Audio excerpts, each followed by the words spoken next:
কোরআনের ময়দানে একজন বক্তা আর একজন ইসলামিক স্কলারকে নিয়ে মন্তব্য করছে, আর সেখান থেকে স্লোগান উঠছে। কেমন শুনবেন? একটু নাম ধরেই বলি, রাগ করিয়েন না। শেখ আহমদুল্লাহ হুজুরের নাম শুনেছেন? শুনেছেন? আস-সুন্নাহ ফাউন্ডেশনের চেয়ারম্যান। উনি বলেছেন আল্লাহ রাসূল 40 বছর বয়সে নবী হয়েছেন, এর আগে তিনি নবী ছিলেন না। এই কথা আসলেই ছিলেন কি ছিলেন না পর্যালোচনার বিষয়, আলেম উলামারা বলবে, সেটা নিয়ে আমার বক্তব্য না। এখন মুহতারাম গিয়াসউদ্দিন তাহেরি হুজুর বলছেন এটা আমরা মানি না, ওনাকে 48 ঘন্টার মধ্যে এই কথা এক্সপান্স করতে হবে, নতুবা আমরা আন্দোলন দিব। এই কথা বলা শেষ, একজন তখন মিছিল দিচ্ছে তার পাশ থেকে, কি বলে জানে?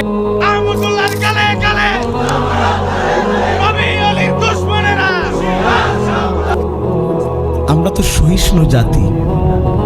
একজন আলেম একটা মতামত পেশ করতেই পারে, যুগে যুগে আলেমদের ইখতিলাফ ছিল, কিন্তু কেউ কাউকে কখনো অসম্মান করে কথা বলেনি। কথা বলছেন না কেন? অসম্মান করে কোনো কথা বলেনি। এইটা আপনি আজকে আপনার স্টেজে কেউ অন্যকে নিয়ে বলল আহমদুল্লাহর গালে গালে জুতা মারো তালে তালে, আর এরপরে যদি আপনাকে নিয়ে কোনো বক্তা বলে আর তার মঞ্চে যদি এই কথা কেউ বলে তাহেরির 2 গালে জুতা মারো তালে তালে, আপনার কেমনটা লাগবে? আপনার ঠিক যেমনটা খারাপ লাগবে অন্য জনেরও তো ঠিক একই খারাপ লাগবে। মাথায় থাকছে না কেন ভাই? ইখতিলাফ আগে ছিল, ইখতিলাফ এখনো আছে, ইখতিলাফ এখনো থাকবে, আগামীতেও থাকবে।